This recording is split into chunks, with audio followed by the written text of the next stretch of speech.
कहानी की शुरुआत करीब 4 साल पहले होती है। साहिल और मैं बीटेक की पढ़ाई कर रहे थे। हम दोनों वहाँ पर एक रूम लेकर रहते थे। मैं थोड़ा पढ़ाई लिखाई में ध्यान देने वाला लड़का था और साहिल को घूमना फिरना बहुत पसंद था। साहिल हमेशा नई जगह पर घूमना पसंद करता था, जबकि मैं अपने घर पर बैठकर पढ़ाई करना ज़्यादा पसंद करता था। एक दिन हम सारे कॉलेज के ग्रुप के फ्रेंड्स बैठकर बातें कर ही रहे थे। तभी हमारे एक दोस्त अनिल ने हमें बताया, अरे तुम जानते हो क्या, अस्पताल के बगल वाले शमशान में क्या हुआ है? साहिल ने हैरान भरे अंदाज में पूछा, नहीं क्या हुआ है बता तो अनिल बोला, अरे वहाँ पर रात को लोग किसी को जलाने के लिए गए थे। उन्होंने बताया कि वहाँ पर उन्होंने किसी साए को देखा और फिर बड़ी अजीब अजीब सी आवाज़ें सुनी। वो लोग एकदम डरे हुए थे और फिर बॉडी को बहुत मुश्किल से ही वो लोग जलाकर तुरंत वहाँ से निकल गए। अनिल ने आगे जारी रखते हुए बताया कि किसी तरीके से कल रात वो और उसके दोस्त भी वहाँ पर गए थे, लेकिन उन्हें वहाँ पर कुछ भी अजीब महसूस नहीं हुआ, जिसकी वजह से वो वापस लौट आए। उसने बताया, हम सब ने वहाँ पर कुछ महसूस तो नहीं किया, मगर आवाज़ें बड़ी अजीब सी आ रहे थे। अब सच कहूँ तो हमें भी थोड़ा डर तो लग ही रहा था, इसलिए हम लोग वहाँ से वापस आ गए। बस फिर क्या था, उसके बाद तो साहिल के दिमाग में बस उसी जगह की बातें घूमने लगी। जब हम लोग अपने रूम पर वापस आए तब साहिल ने मुझसे कहा, चलना आदित्य, आज हम लोग भी उसी शमशान में चलते हैं, देख कर आते हैं कौन सा नया भूत आया है इस शमशान में। और वो ज़ोर से हंस दिया, लेकिन मैं अंदर ही अंदर परेशान हो गया, क्योंकि मैं जानता था कि एक बार साहिल ने अपने हाथ में कोई काम ले लिया तो पूरा किए बिना वो दम नहीं लेगा। मैंने उसको समझाया, भाई देख, वहाँ जाने का क्या फ़ायदा होगा, हमारे एग्ज़ाम भी आने वाले अगले हफ्ते से। तू आराम से यहाँ बैठकर पढ़, मैं तुझे केमिस्ट्री पढ़ा देता हूँ, वैसे भी तेरी केमिस्ट्री वीक है। उसने मुझसे बोला, मुझे मालूम था तो यही सब बहाने बनाएगा। तू इतना फट्टू क्यों है यार, तू मेरा दोस्त होकर भी फट्टू है। उसने और भी 2-4 मुझे ऐसी ही बातें बोली, जिससे कि मेरे आत्मसम्मान में ठेस लग गई। मैंने भी उसको बोल दिया, चल ठीक है, चल दूंगा तेरे साथ, मैं कोई भूत वूत से डरता नहीं हूँ। वो भी ज़ोर से हंसा और बोला, ये हुई ना बात, चल आज रात का खाना मैं तुझे खिलाऊंगा। और हम लोग पास ही में एक ढाबे पर गए। हम हमेशा उसी ढाबे पर जाते थे। वहाँ उसने बताया कि उसको इन सब चीज़ों में विश्वास कैसे हुआ। हालांकि इन सब बातों में मैं विश्वास नहीं करता था, लेकिन ना जाने क्यों एक डर सा मुझे लगा ही रहता था। हालांकि उसने मुझे जो कहानी बताई वो भी काफ़ी डरावनी थी। हम लोग वहाँ करीब शाम के 7 बजे पहुँच ही गए थे। हम जैसे ही अंदर जाने की कोशिश करने लगे, बगल से वॉचमैन आ गया और उसने सीटी बजाते हुए हमें रुकने को बोला। अरे रुको, कहाँ जा रहे हो? तो इस पर साहिल बोला, अरे अंकल कुछ नहीं, वो हम बैट बॉल खेल रहे थे ना, तो हमारी बॉल चली गई, बस वही लेने जा रहे हैं। तो इस पर वॉचमैन बोला, तो तुम्हारे पास बैट कहाँ है और यहाँ पर आसपास कोई ग्राउंड कहाँ है जो तुम बैट बॉल खेल रहे थे? देखो, झूठ मत बोलो और चुपचाप यहाँ से चले जाओ। इस पर साहिल बोला, सर बस हम बॉल लेकर जा रहे हैं, वो गलती से बॉल अंदर चली गई थी, या फिर आप खुद जाकर देख लो ना। जैसे ही साहिल ने ये बात बोली, वॉचमैन को तो जैसे तोते उड़ गए और अब उसके हाव भाव भी बदल गए। उसने हमें डांटते हुए बोला, जाते हो या लगाऊं अभी 2 डंडे। यहाँ से साहिल भी अब गर्म हो रहा था। मैंने साहिल को शांत किया और उस वॉचमैन से दूर ले गया। साहिल अब जिद पर अड़ गया। उसने बोला, मैं तो जाकर ही रहूँगा, देखता हूँ ये वॉचमैन मेरा क्या कर लेगा।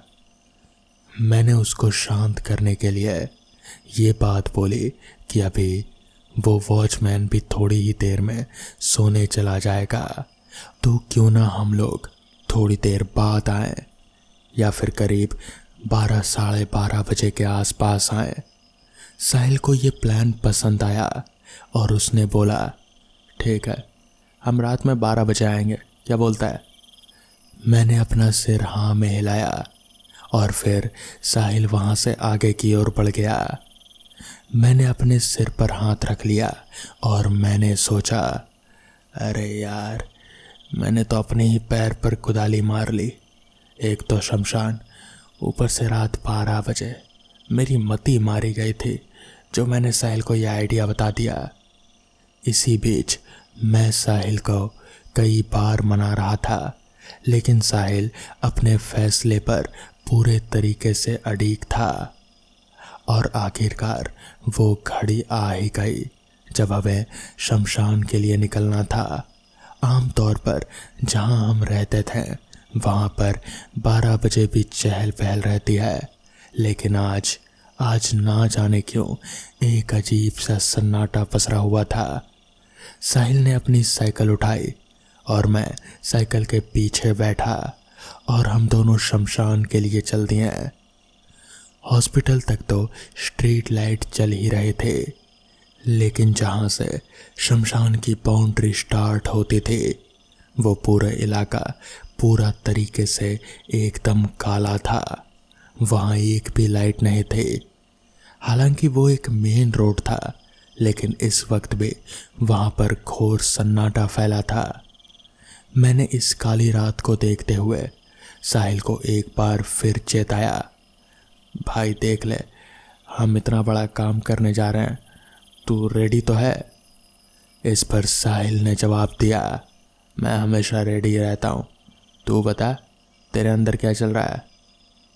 मैंने बोला, देख मुझे डर तो नहीं लगता, मगर मैं अंदर नहीं चल सकता यार। देख मैं बाहर ही खड़ा रहूँगा, अगर कोई आया तो मैं तुझे बता दूँगा। साहिल ने भी हाँ कहा और वो बेचारा शमशान के अंदर चला गया। थोड़ी दूर तक तो मैं उसको देख पा रहा था कि वो अपनी फ्लैश लाइट चलाकर बिल्कुल शमशान के बीचों बीच जा रहा था। थोड़ी देर बाद वो रोशनी भी दिखने गायब थी कि तभी मैंने आवाज़ सुनी, कोई सीटी बजा रहा था। मैंने अंदर हल्की सी आवाज़ लगाई, साहिल, साहिल कोई आ गया है, ए साहिल जल्दी बाहर आ। लेकिन अंदर से कोई भी आवाज़ नहीं आई। मैंने थोड़ा और तेज आवाज़ में बोला, साहिल, साहिल कहाँ है तू। मेरी आवाज़ सुनकर वॉचमैन दौड़कर मेरी तरफ आया। उसने मुझसे बोला, तू यहाँ पर क्या कर रहा है, तुझे बोला था ना यहाँ नहीं आने को, समझ में नहीं आता क्या। मेरे मुंह से कोई आवाज़ नहीं निकली। उस वॉचमैन ने मेरी तरफ निगाह डालते हुए कहा, अरे तुम इतने डरे हुए क्यों हो, बताओ क्या हुआ। तुम तो ऐसे डरे हो मानो कोई भूत देख लिया हो। मैंने डरते हुए बोला, मैंने भूत तो नहीं देखा, लेकिन वो भूत देखने गया है।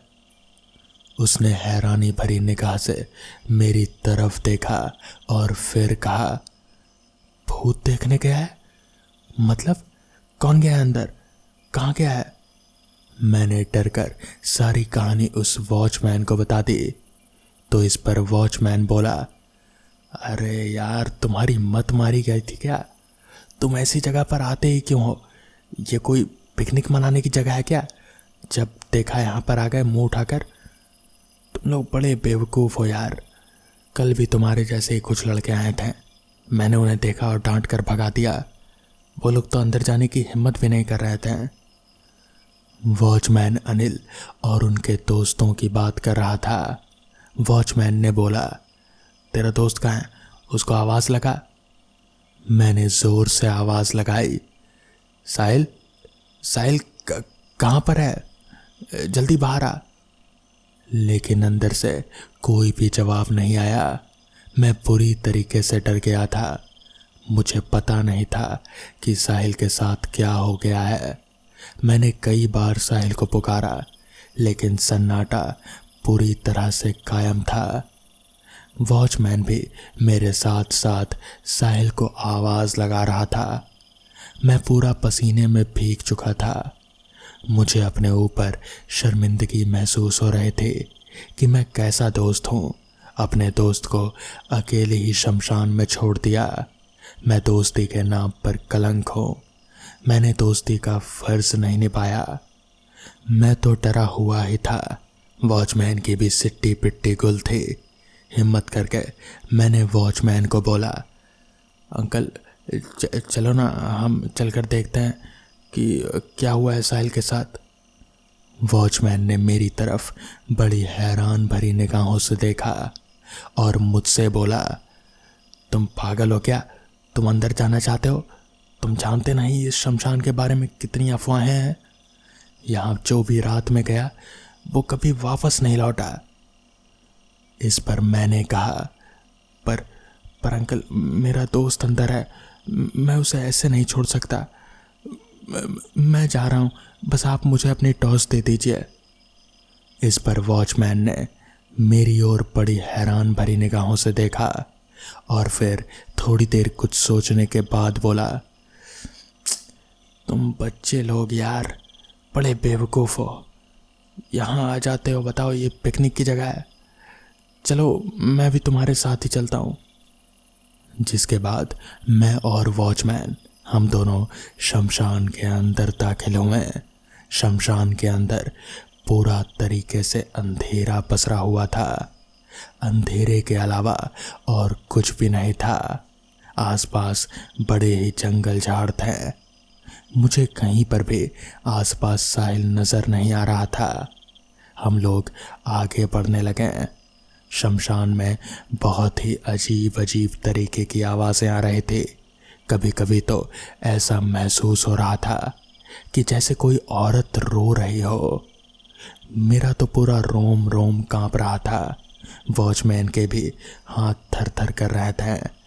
हम लोग किसी तरह चलते चलते शमशान के बीचों बीच पहुँचे तो वहीं पर मुझे पास ही में एक टॉर्च पड़ी हुई दिखी जो कि जल रहे थे। शायद यही साहिल की टॉर्च थी। हम लोग भागकर उस टॉर्च के पास गए तो पाया कि साहिल वहीं बगल में ही बेहोश पड़ा हुआ है। हम लोगों ने किसी तरह साहिल को उठाया और फिर उसे होश में लाने की कोशिश करने लगे। हम लोग अभी ये सब कर ही रहे थे कि तभी अचानक ही वो जो औरत के रोने की आवाज़ थी वो एकदम से तेज होने लगी और फिर हमें ऐसा महसूस होने लगा कि जैसे पास के झाड़ियों में कोई खड़ा है और वहाँ से घूर घूर कर हमें ही देख रहा है। वॉचमैन ने मेरी तरफ देखा और इशारे में कुछ कहा। मैं समझ गया कि वो मुझे क्या बताना चाह रहा है। हम दोनों ने साहिल को किसी तरह उठाया और फिर भागते भागते हम लोग शमशान से बाहर निकले। बाहर निकलकर वॉचमैन ने अपना पानी का बोतल लाया और साहिल के चेहरे पर मारा तो फिर साहिल होश में आया। होश में आने पर वो पूरी तरीके से डरा हुआ था। उसने जो घटना बताई वो सुनकर मेरे और वॉचमैन हम दोनों की रूह कांप गई।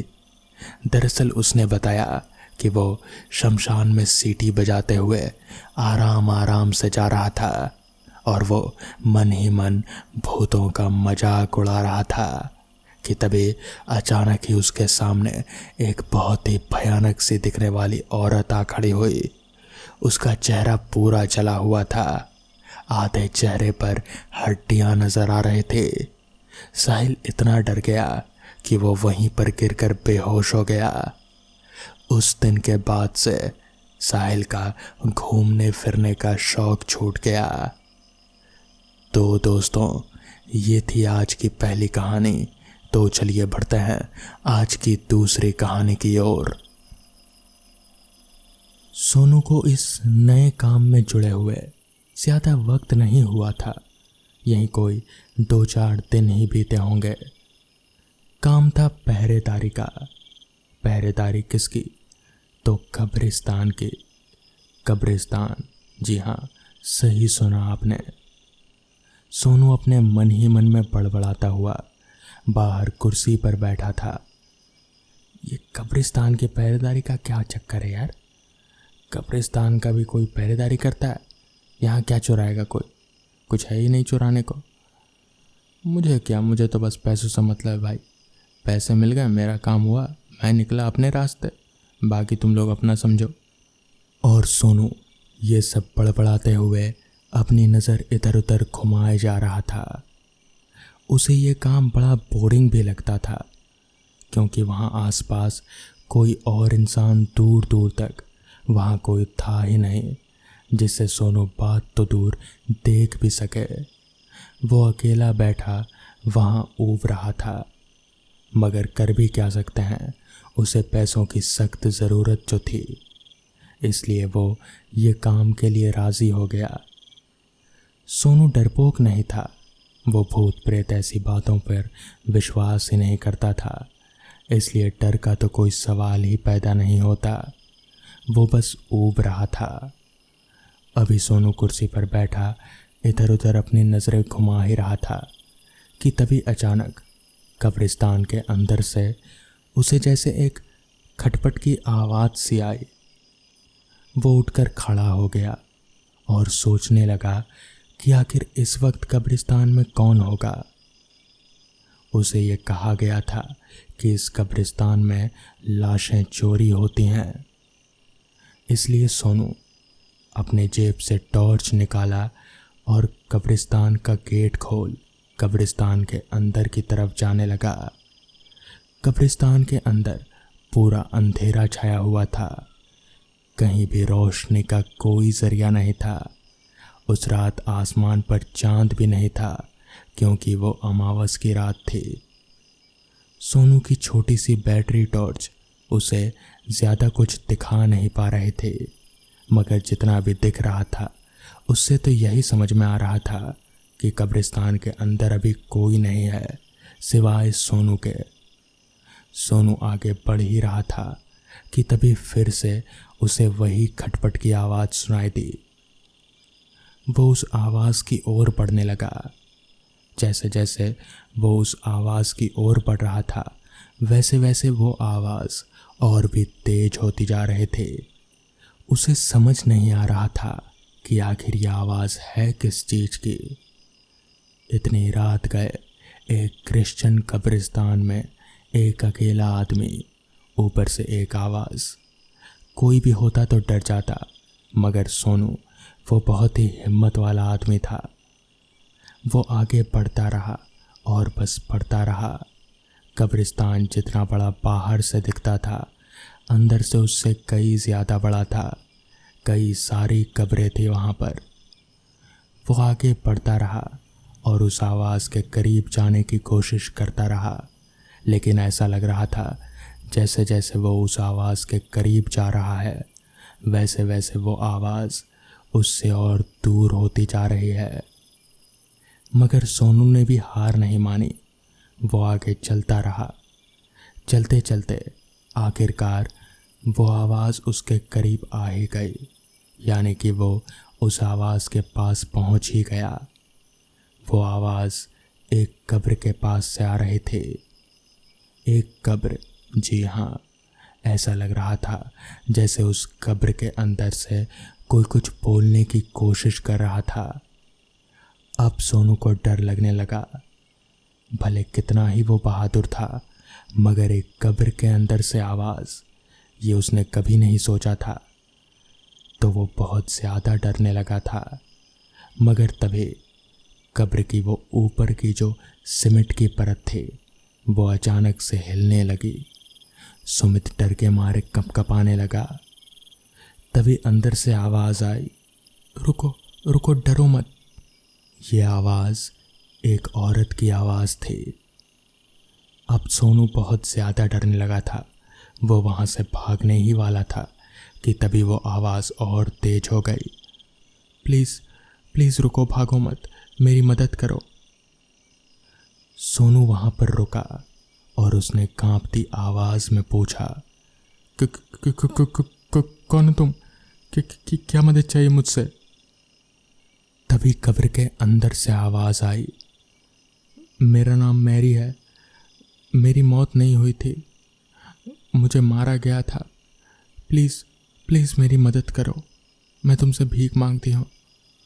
कल अगर कोई ऑफिसर आया और मेरे बारे में पूछा तो उसे बता देना। वो मेरे पति हैं, वो शहर से बाहर गए थे तो उनके आए बगैर ही मुझे दफना दिया गया। बस तुम उन्हें इतना बता देना कि मेरी मौत नहीं हुई थी, मुझे मारा गया था। बाकी वो सारा कुछ देख लेंगे, बस मेरा ये काम कर दो। और फिर वो आवाज़ कहीं हवा में लुप्त सी हो गई। सोनू डरते डरते वापस कब्रिस्तान के बाहर आकर बैठ गया। उसे समझ नहीं आया था कि अभी अभी जो कुछ हुआ क्या वो सच था या फिर बस एक सपना। खैर, अगली सुबह एक पुलिस ऑफिसर वहाँ पर उस कब्र के ऊपर फूल रखने आया था। सोनू ने उस ऑफिसर से बात की और उन्हें सारा माजरा बता दिया, जिसके बाद वो ऑफिसर वहाँ से चले गए। कुछ दिनों बाद पता चला कि उस ऑफिसर ने जांच पड़ताल की और जिससे ये निष्कर्ष निकला कि मैरी की मौत नहीं हुई थी बल्कि उसका कत्ल हुआ था, और उसका कत्ल किसी और ने नहीं बल्कि उसके पड़ोसी ने किया था। और इस तरह से सोनू ने एक भूत को इंसाफ दिलाया। तो दोस्तों, ये थी आज की कहानी। अगर आपको ये कहानियाँ पसंद आई हों तो वीडियो को लाइक और चैनल को सब्सक्राइब करना ना भूलें। तो मैं आपका दोस्त आर्यन जल्द ही मिलूँगा आपसे ऐसी ही नई कहानियों के साथ। तब तक के लिए अपना ख्याल रखें।